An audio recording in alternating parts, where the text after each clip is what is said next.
एक बार याद रखो फिर से, जो मैंने आपको पिछले संडे बताया कि जब आप परमेश्वर से कुछ मांगते हैं, वो हीलिंग हो, वो डिलीवरेंस हो, वो आपका फाइनेंशियल बरकत हो, वो कर्जे से आजादी हो, वो मेंटल डिप्रेशन से आजादी हो, वो आपके कलेशों से मुक्ति हो, तो हमने एक पिक्चर बनाई होती है अपने मन में कि अगर हम हीलिंग की डिमांड परमेश्वर से कर रहे हैं तो हमें लगता है कि किसी दिन ऐसा होगा, या मेरी दवाई काम करना शुरू कर देगी, या ले हैंड हो जाएगा, या किसी दिन मैं ऐसे प्रार्थना करूंगा, क्योंकि हमने ऐसा देखा होता है और ये सच्चाई होती है।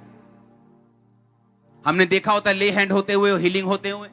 हमने देखा होता है प्रोफेटिक वर्ड रिसीव करने के बाद हीलिंग होते हुए। हमने देखा होता है कि डिवाइन हेल्पर प्रार्थना के बाद मिलते हुए। जैसे ऑयल के साथ अब प्रार्थना जब शुरू हुई है तो लोग टेस्टिमनीज दे रहे हैं, सिर्फ यहां आने के नहीं। अगर मैं अभी भी हाथ खड़ा करवाऊंगा आप लोगों में से, तो बहुत से लोग टेस्टिमनी बन चुके जो वहां बैठे हैं। उन्हें लगता है शायद ये टेस्टिमनी देने वाली नहीं है कि मुझे डिप्रेशन था, मैं आजाद हो गया, मुझे शांति मिल रही है, मैं दुष्ट आत्मा से आजादी ले रहा हूं, मुझे लोग फेवर दे रहे हैं। लेकिन बाइबल कहती है कि छोटा सा मुट्ठी भर बादल जो है वो बड़े बादलों में बदल सकता है जब आप प्रार्थना करते हैं, जब परमेश्वर का हाथ आप पर होता है। लेकिन सुनो मेरी बात ध्यान से, हमने अपने एक मन में पिक्चर बनाई होती, लेकिन हमें एग्जैक्टली मालूम नहीं होता कि परमेश्वर किस रीति से हमारी जिंदगियों में काम करेगा।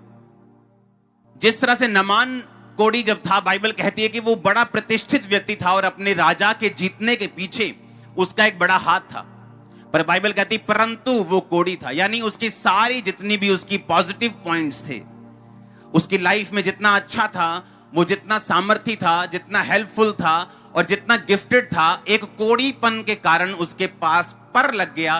पर ये कोढ़ी था। जैसे आज हम बोल सकते हैं कि ये बंदा बड़ा इंटेलिजेंट है, इसने ग्रेजुएशन की है, पोस्ट ग्रेजुएशन की है, इसने पीएचडी की है, ये बहुत इंटेलिजेंट है, ये सब कुछ जानता है, सब कुछ समझता है, बड़े लोगों के साथ इसके लिंक हैं, पर इसको कैंसर हो गया।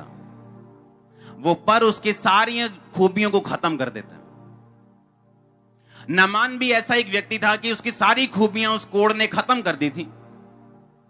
और बाइबल कहती जब वो अलीशा के पास आया और अलीशा ने अंदर से बाहर आना भी मुनासिब नहीं समझा कि फलाने देश का एक तरह का थर्ड या फोर्थ पावरफुल इंसान आया, और अलीशा ने अंदर से कहा कि जाओ उसको बोल कि 7 डुबकियां मारो, तुम्हारा कोढ़ खत्म हो जाएगा।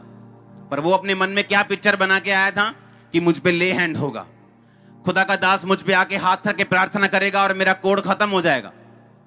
और इस बात का उसने गुस्सा किया और वो गुस्से में चला गया कि वो अंदर से बाहर क्यों नहीं आया, मैं इतनी दूर से आया हूं। कई बार परमेश्वर वैसे काम नहीं करता जैसा हम पिक्चर बना के सोचते हैं कि परमेश्वर मैं हीलिंग मांग रहा हूं, शायद ऐसा होगा। वो काम जरूर करता है, लेकिन किस तरह से करता है मैं आज आपको बताता हूं। बाइबल कहती है उसके काम करने के तरीके और हमारे काम करने के तरीके और सोचने में जमीन और आसमान का फर्क है।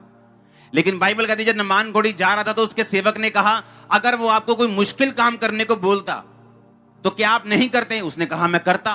तो उसने कहा उसने अब कौन सा ऐसा मुश्किल काम आपको कह दिया? उसने यही तो कहा कि जाके यर्दन में 7 डुबकियां मार लो, तो ये यर्दन बह रही है। कहता है इसका पानी मेरी नदियों से भी कम साफ है, मेरी नदियां ज्यादा साफ, मैं वहां मार लूंगा। उसने कहा नहीं, परमेश्वर के दास ने यही कहा तो यही मारो, क्या मुश्किल है, 7 डुबकियां मार के देख लेते हैं। और बाइबल कहती जब उसने 7वीं डुबकी मारी उसका शरीर बच्चे के जैसा कोमल हो चुका था। और वापिस आया तो अलीशा ने उसे मिला और उससे गिफ्ट लेने को मना कर दिया। हालेलुया। जब आप किसी अनॉइंटेड मैन ऑफ गॉड के पास आते हैं तो आप अपने एक्सपेक्टेशन से मत आइए कि आपको ऐसा होना चाहिए या ऐसा सिस्टम होना चाहिए या इस तरह होना चाहिए। परमेश्वर अपने तरीके से काम करता आया उन लोगों के साथ जिन लोगों के ऊपर उसका आत्मा रहता है और अंदर रहता है। और मुझे मालूम है कि परमेश्वर का आत्मा मेरे साथ और वो आज आपको छुड़ाने के लिए यहां पे लेके आया। और मैं आपको बताऊंगा किस तरह से परमेश्वर छुड़ाता है आपको। आमीन। क्योंकि मैं जानता हूं कि हमारी जिंदगी का एक एक स्टेप जो है वो ऑर्डेन्ड किया हुआ है, वो मसा किया हुआ है, वो निर्धारित किया गया परमेश्वर के द्वारा। मैं इसलिए आपको यह बात कह रहा हूं कि जब परमेश्वर आपकी अगुवाई करता है आप नहीं देखते कि सामने से कितना प्रभाव आप पे पड़ रहा है, आप ये देखते हैं कि परमेश्वर का आत्मा आपसे क्या कह रहा है और इसी में आपका और आपके लोगों का छुटकारा होता है। अगर परमेश्वर ने मुझसे दैनियल पढ़ने के लिए बोला तो वो मैं जानता हूं मेरे लिए नहीं था, वो आप लोगों के लिए था। क्योंकि अगर मैं 3 बार परमेश्वर के सामने जाता था तो रोज परमेश्वर से भेदों को लेता था, तो संडे मुझे वचन सुनाने में दिक्कत नहीं होती। आपको ऐसा लगता है हर एक बंदे को कि परमेश्वर आज मुझसे बात कर रहा है, आपको स्पीच नहीं सुनाई देगी, आपको परमेश्वर का वचन सुनाई देगा, आपको समझ आएगी कि नहीं, ये ऑर्डिनरी स्पीच नहीं है जो संडे सरमन्स में सुनाते हैं, ये परमेश्वर का वर्ड है जो मसीह के साथ मुझे टच कर रहा है। और आप छुड़ाने वाले, आप छुड़ाए जाने वाले आज यीशु मसीह के नाम, और आप छुड़ाए जाने वाले और छुड़ाने वाले भी बनने वाले हैं। अब आपको ये दिमाग से निकालना होगा कि एक पिक्चर को कि परमेश्वर ऐसे काम करे। अगर मैंने इसी बार वीजा अप्लाई किया तो अभी वीजा आना चाहिए, क्योंकि आपने अपने मन में पिक्चर बना ली कि परमेश्वर आपकी प्रार्थना का उत्तर किस तरह से आपको देने वाला है। इसमें कोई शक नहीं, वो आपको उत्तर देने वाला है, लेकिन वो किस तरह से देने वाला है ये चीज अपने मन से निकाल दो। हालेलुया।